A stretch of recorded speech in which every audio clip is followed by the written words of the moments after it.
দর্শক, এই সেই নদী,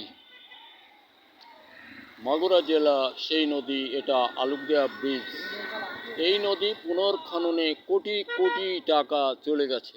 এই সেই নদী, দেখুন, এটাই সেই নদী যে নদী পুনর্খননে কোটি কোটি টাকা চলে গেছে। নদী তেমনই আছে। এটা একটা ব্রিজ, আলুকদিয়া নদীর উপরে ব্রিজ। এটার নাম নদী নবগঙ্গা নদী। এই নদী পুনর্খননে কোটি কোটি টাকা চলে গেছে। বন্ধুরা আমার, এটা ছিল একটা সাইড, এটা আরেকটা সাইড, একই নদী। দেখুন, এটা নদী পুনর্খননে কোটি কোটি টাকা চলে গেছে। দেখুন, এক সময় ছিল 3 আনা 14 পয়সা 10 পয়সা সে দুধ, আজকে আর ঘি ছিল 1 টাকা 1 টাকা 2 আনা 5 শিকের সের।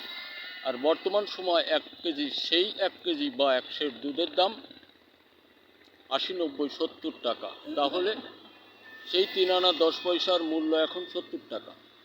আর এই সেই নদীটাই, যে নদীটা পুনর্খননের জন্য বাংলাদেশ সরকার কোটি কোটি টাকা এখানে নিয়োগ দিয়েছিলেন। দেখুন, দেখলেই বোঝা যাবে এরা কত সৎ, কত সুন্দর এদেশের মানুষ।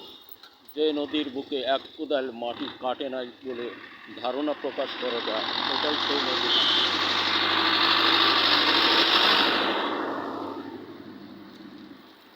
সাথী বন্ধুরা, এটাই বাংলাদেশের সোচ্চার মানুষদের কর্মকাণ্ড।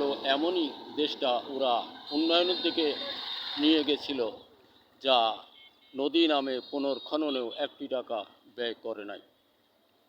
দেখুন, এ দেখলেই হতবাক। অদ্ভুত কাহিনী।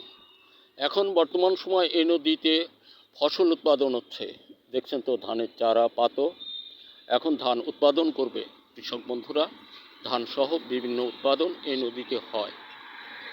বন্ধুরা আমার, এই নদীতে ধান উৎপাদনের পরপরই আসবে রোগ, দাওয়া দাবা হাতে, পচা মরা, ছত্রাকজনিত যে কোনো রোগে আপনার আমার সকলের মুখের অন্ন বা ধান কেড়ে নিতে সদা জাগ্রত থাকবে।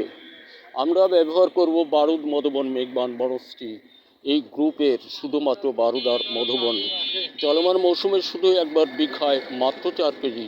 তাহলে আশাবাদী 1টি ধান নষ্ট হইবে না এবং বংশ বিস্তারের জন্য আর কোনোটি প্রয়োজন হবে না। ধন্যবাদ। দেখা হতে পারে আরও কোনো ভিডিওতে। দেখুন, এটাই সেই ব্রিজ, এটাই সেই নদী। পুনর্খননের জন্য কোটি কোটি টাকা তৎকালীন সময় সরকার দিয়েছিল।